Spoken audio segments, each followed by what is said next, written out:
자, 오늘 강의는요, 어제 좀 간단하게 언급을 계속 좀 수시로 해드렸죠. 해드린 것처럼, 네, 요구 분석과 관련된 내용입니다. 요구 분석과 관련된 내용이고요.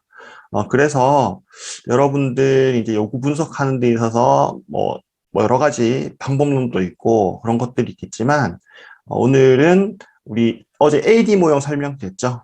AD 모형에서 가장 처음 어떤 분석 단계 이렇게 이해를 해주시면 좋을 것 같아요. 자, 근데 제가 본격적인 수업 전에요. 하나 좀 짚고 넘어가야 될 게 있습니다. 뭐 짚고 넘어간다고 해서 따지겠다라는 게 아니라요. 어제 그 질문을 해주신 선생님 계시죠? 이 질문 혹시 기억나십니까? 질문해 주신 선생님 누구세요, 어제? 아, 네, 이가영 선생님이시죠? 잠 못 주무신 것 같은데. 그렇지 않으세요? 궁금해서. 아, 딴 게 아니라 어제 제가 영상 편집을 해서 어제 수업 영상 편집을 해서 이제 보내드렸잖아요. 편집을 하다 보니까 이가영 선생님 질문이 이런 내용이더라고요. 예, 이런 내용인데 제가 약간 동문서답한 느낌이 사실 좀 있는 것 같다라는 생각에서 제가 잠을 좀 못 잤습니다. 아, 빨리 이거 말해줘야 되는데. 그래서 지금 확인을 좀 해보니까 요는 그런 것 같아요. 일단 강사들이 있고 계시고 어떤 전문적인 분야가 있으시고 그 내용을 우리 교수 설계자들에 제공을 해주느냐 안 해주느냐 요 질문이셨던 것 같아요. 맞습니까? 이가연 선생님? 맞죠? 네. 그래서 이거는 기본적으로 어제 제가 말씀드리긴 했죠. 강사가 있을 수가 있고 강의를 또 잘 못하시는 분들이 있을 수도 있다라고 했잖아요. 근데 그분들은 기본적으로는 어쨌든 원고란 형태의 어떤 내용은 제공을 해줍니다. 네, 왜냐면은 우리가 교육 컨텐츠라는 건 사실 어떤 검증하는 부분이 중요하죠. 신뢰성 부분이 사실 중요해요. 그죠? 그래서 신뢰성에 대한 책임을 그들은 지게 되는 거예요. 예, 신뢰성에 대한, 내용의 신뢰성에 대한 책임을 진다라는 부분에서 그렇게 이해를 하시면 좋을 것 같고, 그래서 용어 하나 좀 더 추가를 한번 해볼게요. 그분들을 보통 우리가 내용 전문가라고 이야기합니다. Subject Matter Expert라고 해서 SME라고 이야기해요. 현업에서는 뭐 내용 전문가라는 말보다는 SME라는 말을 많이 써요. 그분 쉽게는 그냥 강사 아니면 교수 뭐 이런 동일한 개념으로 쓰는데 한 가지 조금 더 확장된 개념들. 어제 말씀드렸죠. 강의는 하지 않되 어떤 내용을 제공하는 분들도 있잖아요. 그래서 이런 분들을 다 포함해서 내용 전문가 SME 이렇게 이해를 하시면 좋을 것 같습니다. 자, 되셨나요? 이가연 선생님, 이 질문에 대한 답이 된 거 맞나요? 아, 네. 이런 내용도 궁금했고, 네네. 그 강사들이 현장에서 수업을 하다 보면 그 전체 교육과정 설계를 강사들이 해서 그 한 학기의 수업 계획을 차시별로 다 짜고 그 네. 차시별로 교환도 다 짜고 이렇게 하는데 네네네. 내용 전문가 선생님이 계시는 경우에는 음. 그분이 그 전체 줄기 그 전체 학기에 뭐 몇 차씩 뭐 하고 몇 차씩 뭐 하고 이런 거는 다 정해 주시고 그 내용도 제공을 해주시면 저희가 그거를 이제 효과적으로 배분을 한다든지 조금 다듬어서 알기 쉽게 제공을 하는 그런 역할을 하는 건가요? 네네, 맞습니다. 네네, 맞습니다. 그래서 지금 처음에 말씀하신 건 오프라인 강의에 의해서도 말씀을 하신 거죠. 오프라인은 요렇게 진행된다. 근데 그 말씀을 제가 초반에 드렸듯이 오프라인 강의에서는 사실 교수 설계 잘하는 역할이 많지가 않다라고 해서 했죠. 그래서 강사분들이 많이 그 역할을 한다라고 이렇게 말씀을 드렸었고요. 하지만 온라인 강의 같은 경우에는 물론 이제 강의를 잘 하시는 분들, 설계를 해서 이렇게 잘 해주시는 분들 같은 경우에는 교수 설계자 역할은 그냥 교환 조금 이렇게 잘 다듬는 정도나 아니면 조금 더 말씀해 주셨던 이현 선생님 말씀해 주셨듯이 효과적으로 전달할 수 있게 조금 다듬는 정도가 될 것 같아요. 근데 이제 현업하다 보면 사실 그렇게까지는 안 되고요. 조금 일이 많아집니다. 보통 교수 설계에 대한 좀 이해도 좀 잘 못하시고 그런 부분들이 있기 때문에 교수 설계자가 조금 꾸려나가야 될 일들이 좀 많습니다. 네, 그렇게 이해하시면 될 것 같아요. 자, 좀 해셔가 되셨으면 좋겠고요. 자, 그러면 오늘은 교육에 대한 오해와 진실이라는 좀 주제로 제목을 이렇게 붙여봤는데요. 조금 시작을 좀 해보도록 할게요. 자, 이런 질문 좀 드릴 수 있을 것 같습니다. 여러분 생각은 어떠신가요? 대부분 문제는 교육으로 해결할 수 있을까요? 네. 있다. 있다. 이은파 선생님 있다. 네, 잠깐 제가 좀 느려볼게요. 다른 선생님은 어떤 생각을 하시나요? 대부분, 네. 뭔가 문제가 생겼어. 너 태도가 잘못됐어. 태도를 바꿔야 돼. 내가 훈계해줄게. 이렇게 하는 게 교육인가요? 네. 교육으로 바꿀 수 있다. 없다. OX 한번 해볼까요? 자, 하나, 둘, 셋 하면 OX. 하나, 둘, 셋. 네, O. OX. 거의 반반인 것 같습니다. 네, 많은 분들이 이제 또, 이게, 바꿀 수 있다고 생각을 많이 하고 계신 것 같아요. 그죠? 자, 그래서 보통 뭐 이렇게 직장에 좀 있으시다 보면 그런 이야기 많이 해요. 대표님들이 그렇게 많이 해요. 뭔가 사건이 터졌어요. 사건이 터지면 교육해. 그죠? 너희들 몰라서 그러는 거야. 그런 얘기 많이 하시죠. 근데 제가 생각하기에는, 네, 대부분의 문제를 교육으로 풀기는 좀 어려운 것 같다라는 생각입니다. 예. 물론, 뭐 많이 풀 수 있지 않아라고 생각하실 수 있는 부분이 있는데요. 우리가 가지고 있는 문제들, 대비해서 보면 교육으로 풀 수 있는 건 좀 제한이 있다라는 부분이에요. 결론부터 제가 말씀을 드리면요. 우리가 이제 교육을 하는 사람이잖아요. 그죠? 네, 우리가 교육자잖아요. 그죠? 네, 그런 측면에서, 예를 들어 모든 것들을 교육으로 풀 수 있다라는 전제가 깔려 있으면요. 뭔가 안 바뀐다라고 생각하면은 너무 힘들어. 네, 너무 힘듭니다. 하지만 그걸 조금 욕심이라고 할까? 그걸 조금 내려놓고요. 아, 교육으로 풀 수 있는 부분도 있고, 풀지 못하는 부분도 있구나. 이 부분 인정을 하면요. 조금 낫습니다. 네, 결론부터 말씀을 드린 거예요. 오늘 학습할 내용은 이런 내용들을 조금 이야기를 할 거고요. 그 다음에 앞서 말씀드렸던 요구 분석에 대해서도 조금 이야기를 하도록 하겠습니다. 네, 이렇게 이해를 해주시면 좋을 것 같아요. 자, 그러면 근거를 조금 말씀을 드려볼게요. 우리 선생님들, 영업사원의 어떤 경험은 해본 적이 없으시지만, 자, 영업사원이 있습니다. 영업사원이 어떤 일을 하시는지 다 알죠. 네, 그건 다 예측을 할 수 있을 겁니다.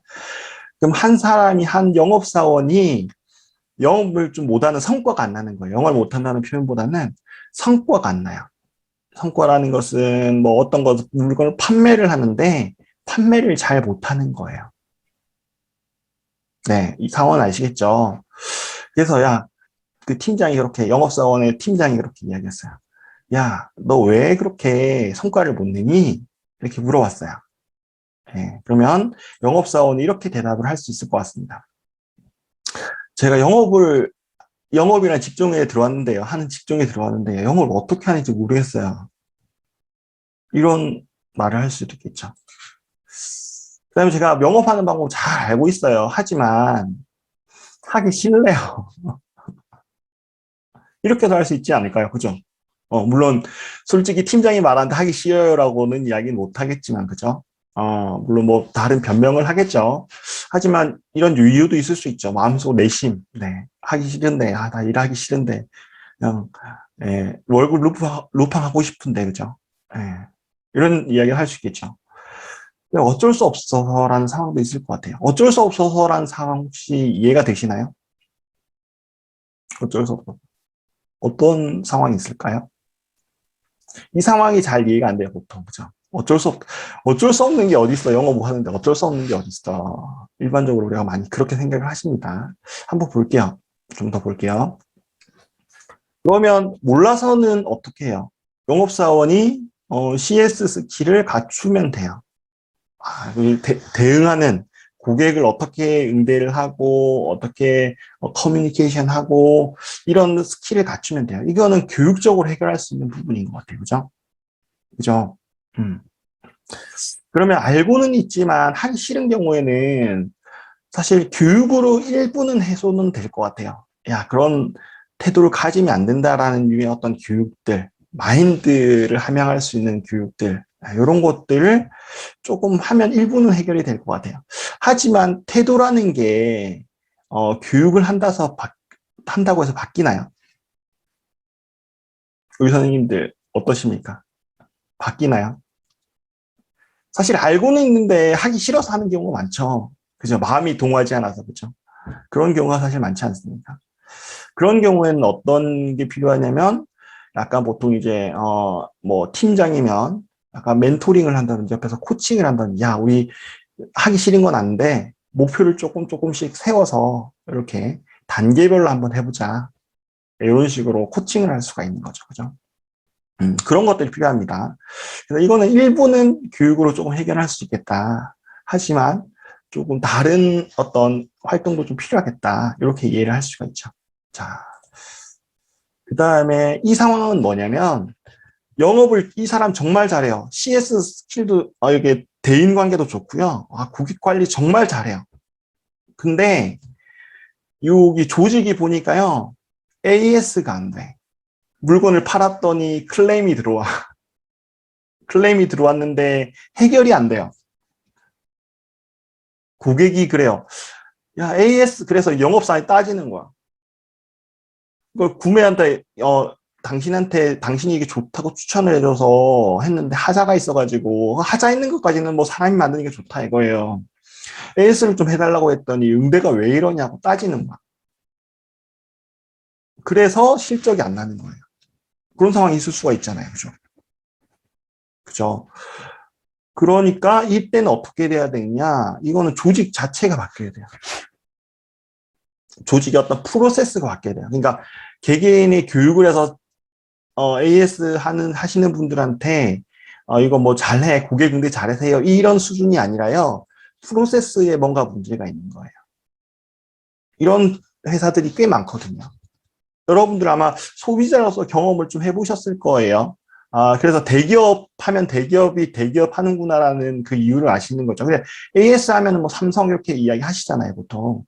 그들하고 좀 중소기업 AS 센터 가면은 뭐 콜센터 같은 데만 봐도 뭐 이렇게 진짜 잘 응대하시는 분들도 계시고 좀 영세한 것 같은 경우에는 그 걸걸한 분이 전화 받으셔가지고 막 이렇게 응대하시는 분도 사실 계시잖아요. 그죠? 그리고 이제 뒤에 백단에서 보면 이제 우리가 소비자가 어떤 제안을 했을 때 어떤 문제가 있다라고 클레임을 걸었을 때 이럴 때 보면 그냥 어떤 회사들은 그것들을 제안을 올려가지고 이러이러한 문제가 있으니까 보고서를 올려가지고 개선을 하려고 노력하는 회사도 있는 반면에 그게 안 되는 회사들도 있잖아요. 예. 그냥 그 언발에 오줌 누기식으로 해서 고객님 죄송합니다 이렇게 끝내고 그 이후에 개선이 안 되는 그런 것들이 있잖아요. 그런 것 같은 경우에는 이제 개선할 수 있는 프로세스가 안 잡힌 거예요. 개선할 수 있는 그런 프로세스들이 정립이 안 된 부분이에요. 그런 부분들은 프로세스 개선이 필요한 거예요. 업무에 대한 프로세스 개선이 필요한 거예요. 네. 이런 측면에서 봤을 때도 앞서서 제가 말씀드렸죠. 교육으로 할 수 있는 부분이 제한적일 수밖에 없구나. 요거를 좀 이해를 해주셔야 됩니다. 이해가 되셨죠? 그래서 우리가 기업 현장에서 어떤 그 교육을 한다라는 의미 자체는 그들이 여러 가지 활동들, 뭐 이런 멘토링도 하고 코칭도 하고 그다음에 이제 이런 그 영업적인 프로세스들, 업무에 대한 프로세스들 개선하려는 노력들을 하는 와중에서 그 중에 하나에 불과하다 이렇게 이해하시면 돼요. 네, 하나에 불과하다 표현은 그렇지만 하나다. 그 중에 하나다. 네, 이렇게 이해를 하시면 될 것 같습니다. 네, 교육에 대한 좀 역할 이게 좀 정립이 되셨나요? 자, 예, 좋습니다. 그래서 오늘은 이런 부분들에 대해서 계속 좀 이야기를 좀 하도록 할게요. 자, 그래서 지금부터는 여러분들이 대기업의 교육 담당자 내지 뭐 이런 컨설팅 쪽에 뭐 담당자가 되었다고 생각하고 좀 들어주시면 좋을 것 같습니다. 왜 그러냐면 자, 나는 이런 교수 설계자인데 왜 이런 일까지 해요? 라고 질문을 하실 수도 있어요. 그죠? 하지만 예를 들어 그냥 그대로 현실을 말씀드리면 온라인 이러닝 개발사의 그 교수 설계자다라고 했을 땐 사실 교육 분석을 할 수는 사실 없습니다. 하기는 힘들어요. 하기는 힘들면 왜냐? 어제도 말씀을 드렸죠. 기업 내에 이렇게 구성원들 대상으로 어떤 요구 분석을 한다라고 하면 이 사람들은 요 기업 분들이 네, 요구 분석을 합니다. 아니면 컨설팅사의 사람들이 어떤 컨설팅 그걸 해서 요구 분석을 해요. 그렇기 때문에 개발사들이 요구 분석할 일은 거의 없어요. 하지만 뭐 여기 연수도 마찬가지고요. 하지만 우리가 커뮤니케이션이라는 걸 해야 되잖아요. 예, 그리고 수동적이 될 수밖에 없잖아요. 예를 들어 뭐 내가 개발사의 교수 설계자다라고 하면 앞단에 어떤 일이 벌어졌는지 예측을 하지 못하면 수동적이 될 수밖에 없습니다. 그죠? 네, 그런 부분이기 때문에 예를 들면 대기업에서 어떤 요구 분석서들이 내려왔어요. 이러이러한 니즈가 있습니다. 그러면 여기서도 이제 어떤 내용들의 뭐 기획안들이 내려오겠죠. 내려와서 그걸 토대로 해서 어떤 교수 설계를 하게 되는데 그런 상황에서 내가 앞단에 이러이러한 활동들을 통해서 이러한 산출물이 도출이 됐구나 예측을 해보는 거하고요. 거기에 대해서 예측을 하지 못하고 이것을 보는 거하고는 완전 다릅니다. 예, 이에 대한 부분들 뒤에 이제 어떤 업무의 연장선상에서 산출되는 어떤 그 개발물의 퀄리티 이것들이 완전 달라집니다. 그런 부분 때문에 그러면은 우리가 어떤 기획안이나 이런 것들이 만들어지기 전에 어떤 활동이 진행되는지 좀 이해하는 게 중요하다라고 해서 제가 이제 안내를 해드리는 거다. 이런 맥락에서 이해를 해주시면 되고 그래서 우리 선생님들이 오늘은 대기업의 어떤 그 담당자 내지 이 교원 연수들이나 뭐 이런 것들을 만드는 공공기관의 담당자다. 요구 분석을 하는 사람이다. 이렇게 생각을 하고 내용을 좀 들어주시면 좀 이해가 쉽을 것 같다라는 생각입니다. 자, 여기까지 이해되셨죠? 자, 그러면은 학습자 요구 분석 방법에 대해서 본격적으로 좀 이야기를 해보도록 하겠습니다. 자, 어제 말씀을 드렸죠. 요거 보셨죠? AD 모형에 대해서 했고요. 그래서 AD 모형이라는 것은 이렇게 되어 있는데 분석이라는 거 오늘 할 분석이라는 부분은 네, 이겁니다. 주요한 내용이 그죠? 학습 대상은 누구인지 파악하는 거. 그다음에 뭘 학습해야 되는지 파악하는 거. 그러면 이들이 어떻게 학습을 해야 되는지 그렇게 구성하고 파악하는 거, 결정하는 거, 뭐 이렇게 이해를 할 수 있을 것 같아요. 그죠? 자, 요거 좀 생각을 해보시고요. 그렇다면 이번에 또 한번 카페에 의견을 한번 달아보도록 하겠습니다. 이런 앞서서 제가 설명을 드렸죠. 학습자들이 대기업과 같이 내부에 있을 수도 있고요. 그 다음에 교원 연수들, 선생님들 대상으로 하는 거잖아요. 외부에 있을 수도 있을 것 같아요. 그죠? 이런 상황에서 한 상황만 한번 선택을 해보세요. 뭐 어떤 디테일한 상황을 설정해도 되고요. 뭐 기업에서는 뭐 아니면 대기업에서는 이런 상황을 설정하셔도 좋고요. 상황을 하나 설정을 하시고 내가 만약에 요구 분석을 해야 될 상황이다라고 하면 여러분들 지금 일단 요구 분석이라는 걸 안 배웠습니다. 안 배운 상황에서 어떻게 할 수 있을까? 문제가 닥친 거예요. 예를 들면 여러분들이 이제 어떤 기업 담당자인데 우리가 교육과정 개발하려고 하는데 위에 팀장님이 요구 분석 한번 해보세요. 네, 이렇게 이야기가 지시가 떨어졌어요. 예, 그 상황이라면 어떻게 지금 할 수 있을까? 지금 상황에서 어쨌든 해야 되잖아요. 뭔가를 만들어내야 되잖아요. 그걸 한번 생각을 해보시고 우리 카페 게시판에다가 그것을 꼭 공유를 해주시면 좋을 것 같습니다. 자, 한번 해보도록 할게요.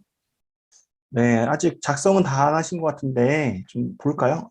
일단 작성하시던 분들은 계속 좀 해주시면 좋을 것 같습니다. 제가 이거 한번 같이 리뷰한 다음에 한번 추가적으로 보도록 할게요. 자, 읽어보니까 대체적으로 아주 많은 것을 아시는 것 같아요. 네, 아시는 분들. 네, 그래서 일단 이주희 선생님 내부 같으면 설문조사, 면담, 회의 등으로 분석할 수 있을 것 같습니다. 네, 좋습니다.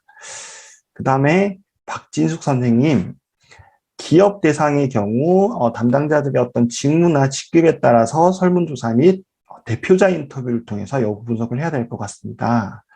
설문조사를 위해서는 유사 기업의 교육 사례나 기존 교육 등의 내용을 파악하여 설문지를 구성해야 될 것 같아요. 네, 아주 주요한 포인트를 말씀을 해주셨어요. 대표자 인터뷰 있잖아요. 이게 아주 강력합니다. 기업에서는. 네, 이게 왜 강력하냐면 보통은 지금 이제 제가 요구 분석 지금 이제 이 시간에 말씀을 드리려는 거는 사실 좀 공식적인 요구 분석 방법이거든요. 예, 교육 담당자로서의 공식적인 요구 분석 방법이라고 한다면 사실 대표자의 어떤 의지 있잖아요. 요거가 엄청나게 작용을 많이 합니다, 보통. 네. 왜냐면 내가 우리 교육 담당자로서 이제 내가 배운 사람이다 생각을 하고요. 아, 이러이러한 것 때문에 요구 분석을 해야겠다. 뭐 이렇게 생각을 여러 가지 할 수 있을 거 아니에요. 예를 들어 근데 제가 생각하기에는 우리 회사 같은 경우에는 예를 들면 어떤 게 있을까요? 산업 안전 교육 같은 게 꼭 필요하다라고 생각을 하고 있어요. 산업 안전 교육은 우리 회사에 꼭 필요하다. 교육 담당자로서 뭐 여러 가지 뭐 설문도 해보고 해보니까 그런데 대표자는 그거를 별로 필요하다 생각하지 않아요. 그럴 경우에는 그 교육을 할 수가 없는 상황이 되는 거죠. 그래서 의지가 엄청 중요합니다. 그리고 교육 담당자로서는 별로 필요 없는 교육인 것 같은데 예를 들어 대표자가 어떤 컨퍼런스 가서 이러이러한 이슈들 이러이러 좋대 요즘에 트렌드래 이래가지고 교육시켜 이러는 경우도 많잖아요. 예, 이러는 경우도 있기 때문에 대표자의 의지 진짜 중요합니다. 일단 기업에서는 일단 근데 제가 이제 이후에 말씀드릴 건 사실 이런 거 좀 배제를 하고요.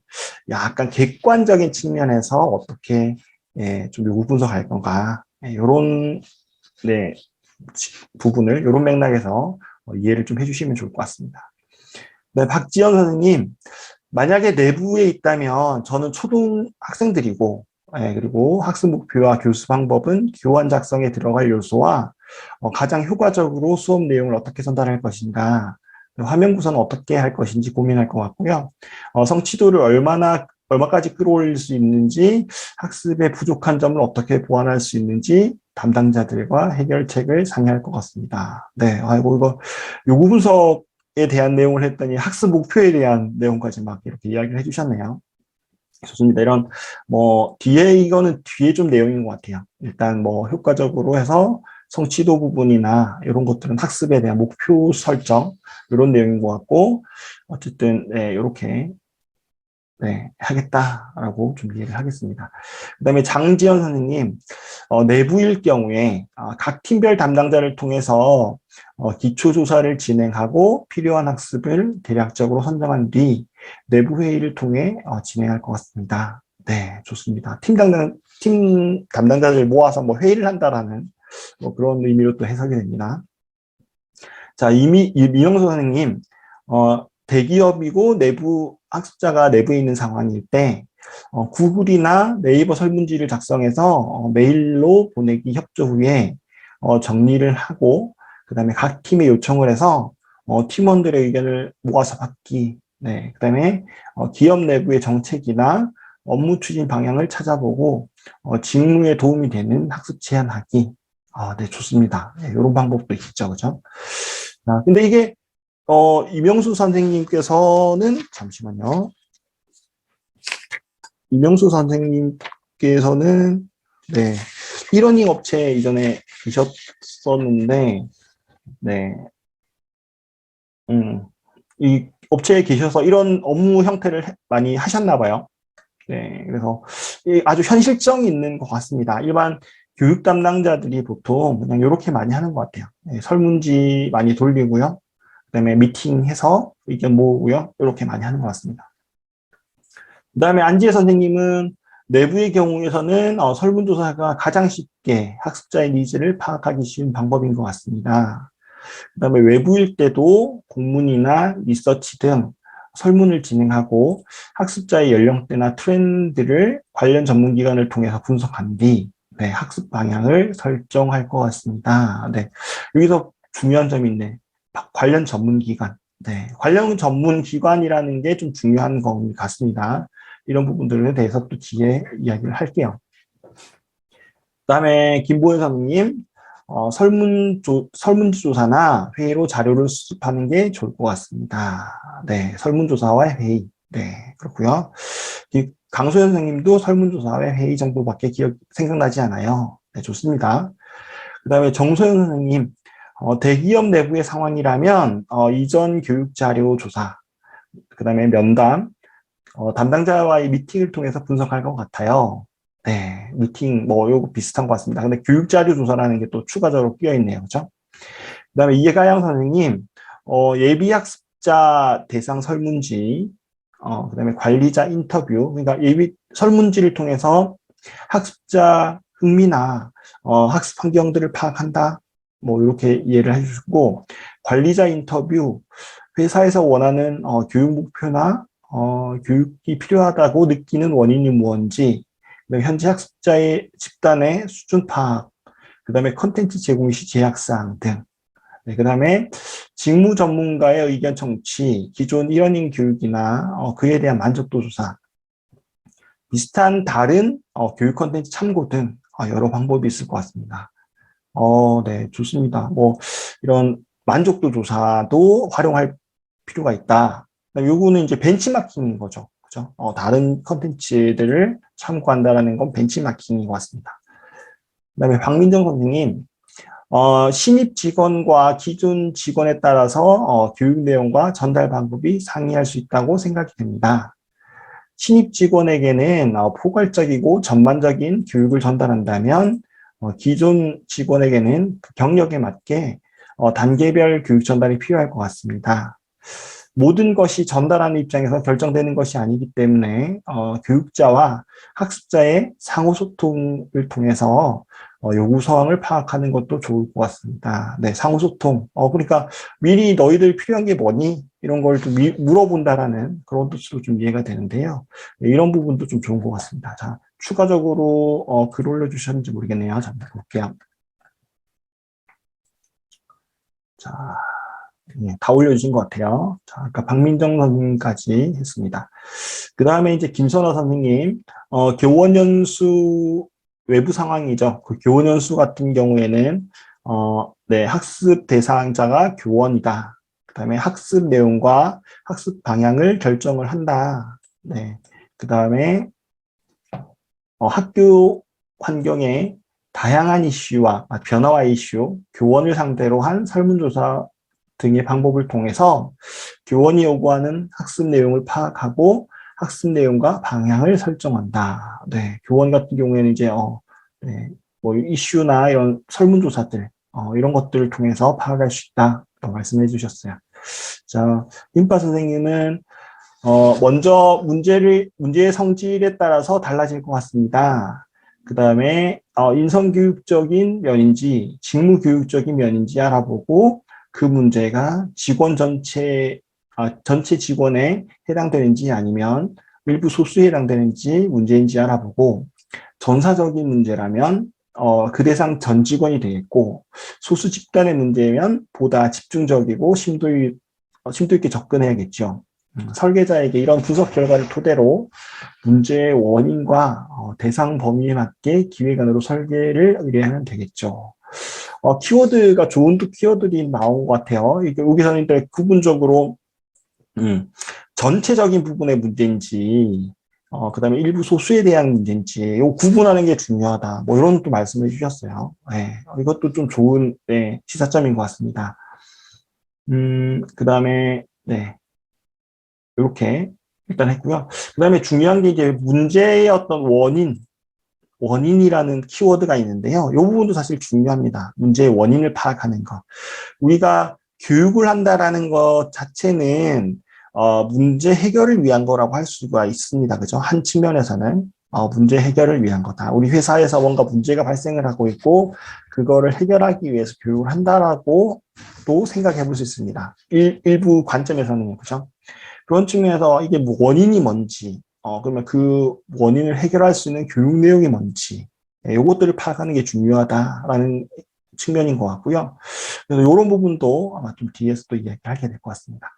그다음에 김원주 선생님, 교원 요구 분석을 한다면 몇 프로의 학교를 선택해서, 그다음에 직접 방문하고 현장에 어려운 점이나 요구사항을 조사할 수 있습니다.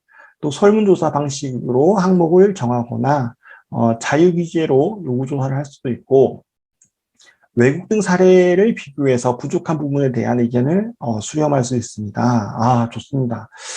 요거는 좀 비교를 하면 보통 우리가 양적 분석, 질적 분석이라고 보통 이야기를 하거든요. 네, 그래서 보통은 설문지를 이렇게 돌린다라고 이야기하는데, 양적 분석의 어떤 장점이라고 하면 어떤 수치가 나와서 전반적인 내용들 일반화할 수 있는 그런 특징은 사실 있지만, 그게 왜 그런 현상이 발생했는지를 파악하기 좀 어려운 부분이 사실 있어요. 그런데 김원주 선생님께서는 이런 설문조사도 하고 일부 직접 찾아가서 이런 어려운 점이나 이런 부분들 미팅을 해 대면을 해서 한번 파악하는 것도 좋다. 이렇게 이야기를, 그걸 다 같이 섞어서 하는 게 좋다라고 그렇게 이야기를 하셨는데, 이런 부분도 좀 좋은 시사점인 것 같습니다. 자, 심희진 선생님, 기업 내부에서 설문조사, 미팅 자료 분석 등을 통해서 학습자를 파악하고 필요한 교육을 한다. 네, 이런 측면에서 설문조사, 또 미팅 자료 분석, 미팅을 또 한다라는 취지인 것 같아요. 그죠? 이런 것들을 한다라고 말씀해 주셨고요. 그 다음에 강민희 선생님은, 기업의 임직원들을 대상으로 한다면, 직원들의 어떤 직무나 직급, 그다음에 연령에 따른 인터뷰, 그다음에 면담 등을 통해서 학습 요구 분석에 필요한 자료와 그다음에 정보를 모을 수 있을 것 같다라고 했습니다. 그래서 뭐 간단한 설문지나 테스트도 포함된다. 그다음에 다른 기업에서 했던 그런 교육 사례나 유사한 자료와 컨텐츠들도 함께 비교하고 참고해서 분석할 수 있을 것 같아요. 이렇게 이야기를 주셨습니다. 네, 정말 훌륭한데요. 제가 더 이상 말씀드릴 게 없는데요. 오늘 이 수업 마치죠, 그냥. 네. 일단 대부분 감을 잘 잡으시고 계신 것 같아요. 감을 잘 잡으시고 계신 것 같습니다. 아마도 우리 대기업의 현업 담당자라고 해도 한 요 정도 수준에서 할 것 같아요. 그죠? 네, 요구 분석한다면 요 정도 수준에서 우리 일반적인 상식선에서 할 것 같습니다. 그리고 제가 이제 뒤에 말씀드리고자 하는 것도 여기를 벗어나진 않아요. 예, 먼저 말씀드리면 이것을 벗어나진 않습니다. 근데 오늘 제가 조금 드리고자 하는 말씀은 방법들은 유사한데 그래도 조금 다듬어 보자. 예, 여러분들 여러 가지 이야기를 하시고 하셨잖아요. 그럼 이걸 조금 이런 상황에서는 이렇게 사용하고 할 수 있다라는 부분을 제가 한번 사례들이나 이런 것들을 통해서 한번 소개하는 그런 시간이 되지 않을까라는 생각이 드네요. 그렇게 좀 이해를 해주셨으면 좋겠고요. 지식 디자이너